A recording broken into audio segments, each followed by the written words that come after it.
जादू के बीज। अयाज अपने वालिदैन के साथ एक छोटे से गांव में रहता था। उसकी उम्र इस वक्त 10 साल थी। कुछ अरसा पहले एक खौफनाक जिन ने इसके वालिद को कत्ल करके उनकी सारी दौलत लूट ली। अब अयाज और उसकी वालिदा अकेले रह गए। अयाज की वालिदा लोगों के घरों में काम करती और वहां से जो कुछ मिल जाता दोनों माँ बेटा इसमें अपना गुजारा कर लेते। फिर ऐसा हुआ कि अयाज की उम्मी की तबीयत खराब रहने लगी। अब वो ज्यादा घरों में काम भी नहीं कर सकती थी। आखिर एक वक्त ऐसा आया कि दोनों को ठीक तरह खाना भी मुयस्सर न आता। एक दिन अयाज की उम्मी ने इससे कहा, बेटा तुम अपनी गाय शहर ले जाकर बेच आओ ताकि उसकी फरोख्त से हासिल होने वाली रकम से हम कुछ दिन अपना गुजारा कर सकी।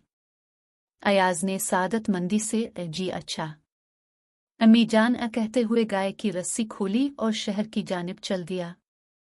अयाज ने अभी आधा रास्ता ही तय किया था कि इसको एक शख्स ने आवाज देकर रोका और पूछने लगा, तुम इतनी अच्छी गाय लेकर कहाँ जा रहे हो? अयाज ने कहा, मैं उसको फरोख्त करने करीबी शहर ले जा रहा हूँ। अजनबी शख्स ने कहा, अगर तुम ये गाय मुझे दे दो तो मैं तुम्हें इसके बदले ये जादू के बीज दूंगा।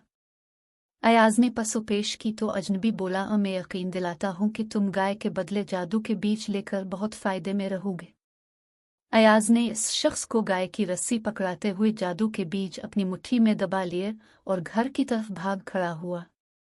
घर के दरवाजे पर पहुंचकर उसने अपनी उम्मी को जोर जोर से आवाजें देनी शुरू कर दी। इसकी उम्मी ने कमरे से बाहर आते हुए पूछा, तुम इतनी जल्दी गाय फरोख्त कर आए? तो अयाज ने बताया कि इसने जादू के बीजों के बदले गाय दे दी है। यह सुनकर उसकी उम्मी बहुत खफा हुई और उन्होंने गुस्से में जादू के बीज फेंक दिए। अयाज रोता हुआ अपने कमरे में चला गया और कुछ देर यूं ही रोते रोते सो गया। अयाज जब सोकर अलिफाटे तो उसे बहुत भूख लगी हुई थी। अचानक इसकी नज़र खिड़की से बाहर गई तो वो ये देखकर हैरान रह गया कि कमरे की दीवार के साथ एक इंतहाई खूबसूरत बैल अलिफाग हुई थी। बैल इतनी ऊंची थी कि इसका ऊपर वाला हिस्सा आसमान के अंदर जाता महसूस होता था। अयाज खुशी से चिल्लाते हुए बैल के ऊपर चढ़ने लगा। उसकी उम्मी ने इसे रोकने की बहुत कोशिश की लेकिन इसने एक ना सुनी और बैल के ऊपर मुसलसल चढ़ता चला गया। काफी देर बाद इसे महसूस हुआ कि आगे एक दरवाज़ा है। अयाज इस दरवाजे से अंदर दाखिल हो गया।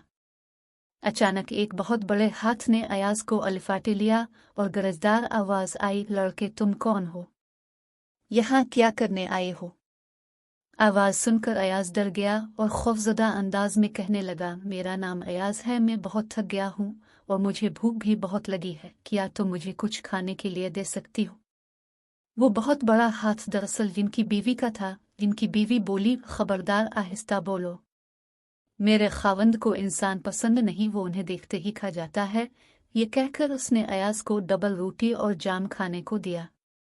अभी वो खाकर फारिग हुआ ही था कि जिनकी बीवी बोली, जल्दी से इस अलमारी के अंदर छप जाओ, मेरा खावंद आ रहा है।